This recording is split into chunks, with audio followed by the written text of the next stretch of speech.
그 부산 지역에서 살면서 혼자서 이렇게 그 많은 그 자료를 발굴해내고 연구를 이게 그 시대사적으로 정리까지 할 수 있도록 이렇게 만들어준 분이 바로 이송희 선생님입니다. 근데 이제 이송희 선생님께서 지금 이제 후속 세대가 없어서 많이 걱정이다라고 말씀하셨지만은 이것은 아마 10년 전부터 우리가 그 여성 독립운동사와 관련해서 특히 지역사에서 이런 그 후속 세대가 없고 연구자가 없다 보니까 연구가 진행이 전혀 이루어지지 않는 그런 부분들을 오랫동안 지적해왔는데 그게 이제 갈수록 더 어려워지는 뭐 그런 상황이 된 것 같습니다. 그래서 이제 선생님께서는 이 구한말 이후 이제 부산 지역 여성 독립 운동이 이제 어떻게 진행되었는지 따라서 이 시기별에 따라서 그 구체적으로 설명해 주셔가지고 이 지역의 그 여성 독립 운동의 역사를 이해하는데 이제 많은 우리가 그 이해를 할 수 있게 되었습니다. 결국은 이제 선생님께서는 여성 독립 운동의 연구 성과가 부족했던 이유, 이거는 분명히 이제 여성 독립 운동의 연구가 부족한 이유와 우리가 대부분 이제 동의하고 있는 것 같고, 특별히 더 말씀드릴 수 있는 것은 연구자의 부족인 것 같습니다. 더 이상 관심을 갖지 않는 연구자가 없음으로 인해서 발굴할 수 있음에도 불구하고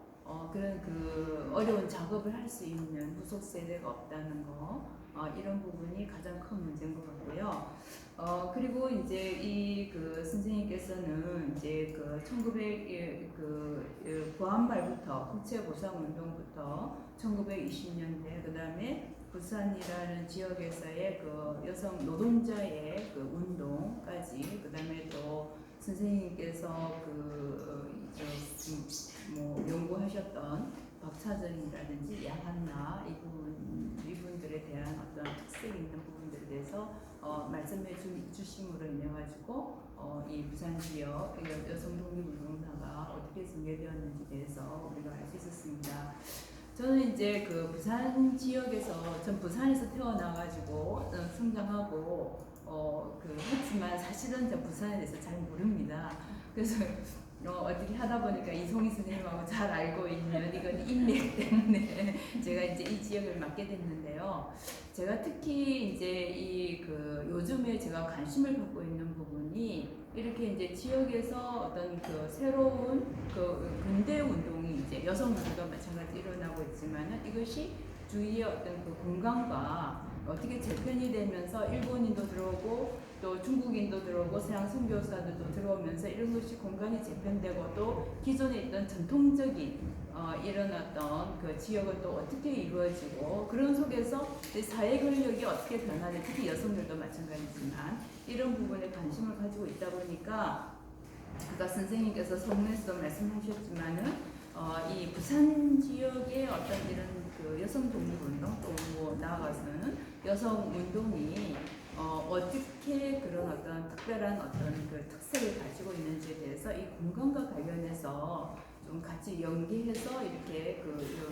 좀 설명하시면은 훨씬 더 우리가 그 지역에 대한 어떤 그런 어떤 이해라든지 그리고 여성들이 왜 이러와 같은 여성들이 그 지역에서의 어떤 권력화, 특히 문화 사회 운동의 권력을 쟁취하게 되어가는지에 대해서 우리가 이제 이해할 수 있다고 생각합니다.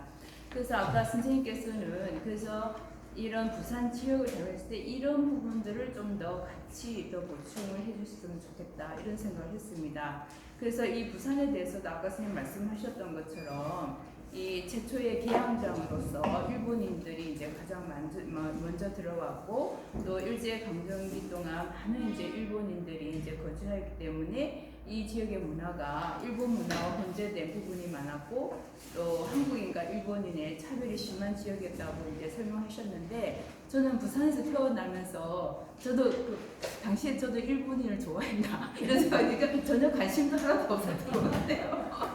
그래서 내가 좀 뭐 잘 몰랐구나 뭐 이제 이런 생각이 들었습니다. 그래서 개항 이후에 이와 더불어서 도시 형성과 관련해서 함께 설명을 해주신다면 우리가 좀 더 이 부산의 그 여성 독립운동 역사라든지 여성사 이 지역적 특성을 받아가는데 크게 도움이 되리라고 생각합니다.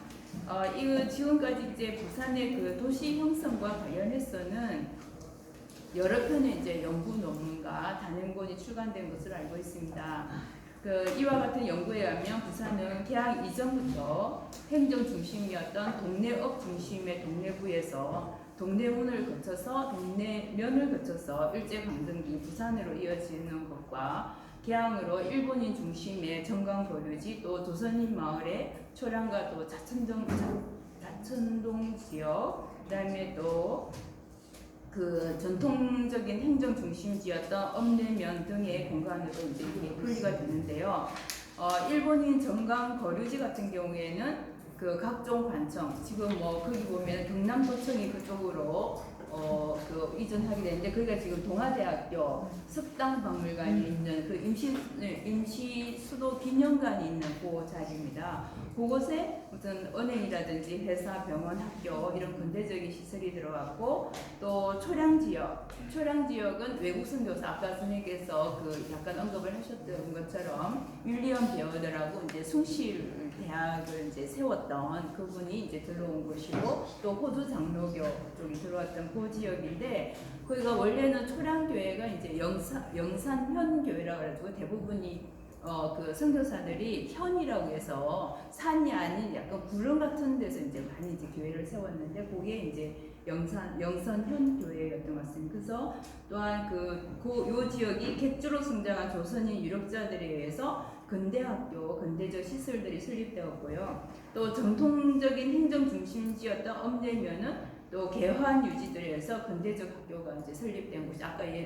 선생님께 말씀하셨던 것처럼 그 박차정의 아버지가 그 동네에 그런 어떤 개화한 지역 유지라고 이렇게 이제 그 말씀을 드릴 수가 있겠습니다. 그래서 이러한 부산의 그 도시 형성과 근대 공간의 재편을 함께 설명한다면 1907년 국채보상운동에 나섰던 부산 자철리 감선 부인의원회와 영도 국채보상 부인회가 왜 그런 자철리와 영도라는 공간에서 설립되었는지에 대한 배경 설명이 가능할 것을 보이고 이어 부산진교회라든지 초량교회 또 일신여학교 등이 1910년대